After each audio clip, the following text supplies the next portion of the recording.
concernant la stratégie d'IGEXAO à l'international, je crois qu'il n'y en a pas une particulière à IGEXAO. Il faut savoir que 4,7% du PIB mondial, c'est la France.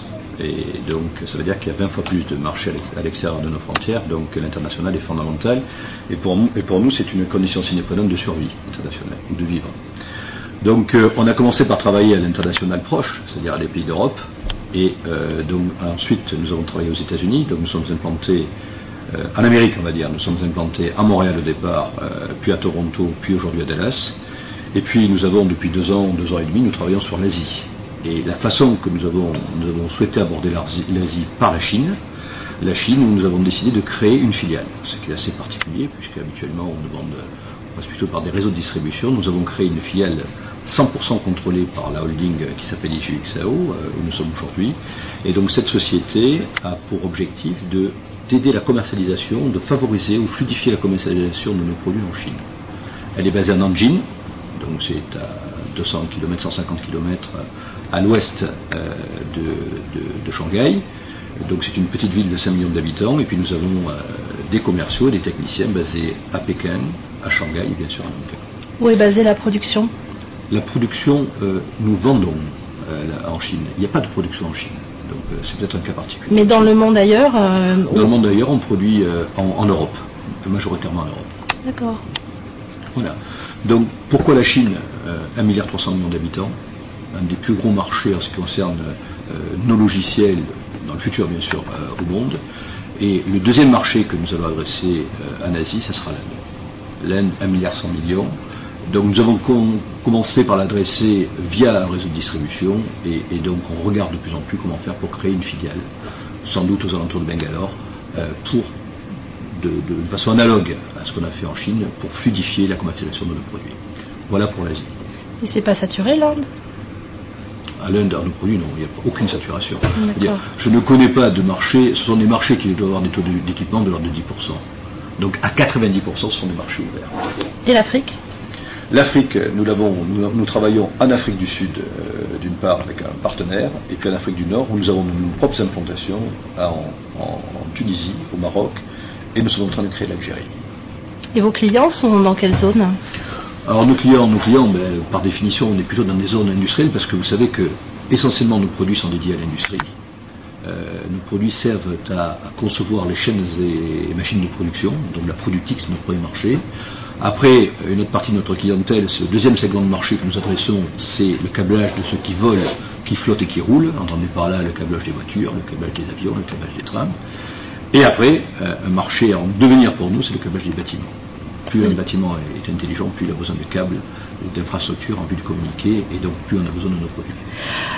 Monsieur Di Crescenzo, quel est votre style de management? Écoutez, moi j'ai un management assez direct, et opérationnel. C'est-à-dire que globalement, dans cette entreprise que j'ai connue toute petite, il y a plus de 20 ans, donc aujourd'hui nous sommes 350 personnes, 370 personnes, je pense avoir fait quasiment tous les postes de l'entreprise. Donc c'est une activité que je connais, et j'ai un management opérationnel et direct, et en contact avec l'extérieur. Il y a l'interne et l'extérieur, c'est-à-dire les clients, et donc je connais la majorité de mes grands clients, et donc c'est le type de management que j'ai, donc assez audacieux, avec beaucoup d'audace, assez offensif aussi, donc parce qu'on est à la conquête des territoires, et je crois que ça se voit assez bien du fait de la répartition de mon effectif dans le monde, puisque vous savez que nous avons un tiers de notre effectif en France et 2 tiers à l'étranger. Et dans votre effectif français, quelle est la part de l'effectif féminin?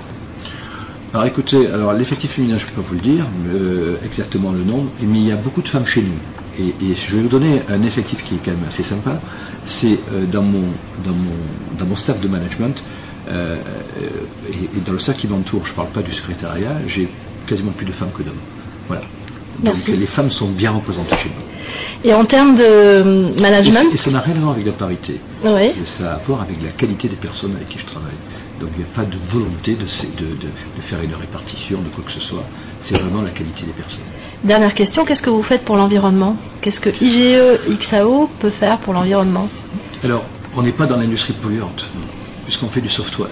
Alors, ce que je peux dire, c'est que... En matière de développement durable, on va dire. Mais on est forcément... Vous savez, les entreprises, on est forcément dans le durable. Donc, une entreprise qui a plus de 23 ans d'existence, elle est forcément dans le durable, déjà. Je vais parler déjà de nos produits, de ce que nous faisons de notre côté. Nous livrions, fut un temps, nos logiciels au travers de médias type CD-ROM, disquettes, cartouches magnétiques, etc. Nous livrons maintenant via Internet et le net. Donc ça veut dire qu'il y avait toute une partie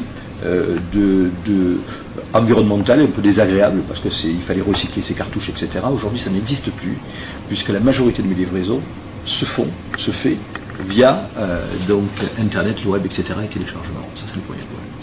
Après, si vous me demandez à quoi nos logiciels peuvent aider ou faire partie d'une démarche de développement durable, je vous dirais qu'on est véritablement dans l'économie d'énergie. Nous, nos logiciels permettent d'optimiser les installations électriques. Je crois que si on parle d'optimisation, avec des composants intelligents, des composants qui permettent de faire des économies, d'optimiser la consommation énergétique, nous, on permet de maîtriser tout ça. Je crois qu'on est globalement dans cette mouvance-là. Donc j'ai tendance à dire que j'y participe. Alors, je ne sais pas si c'est suffisant ou pas, mais j'y participe. J'espère vous revoir bientôt.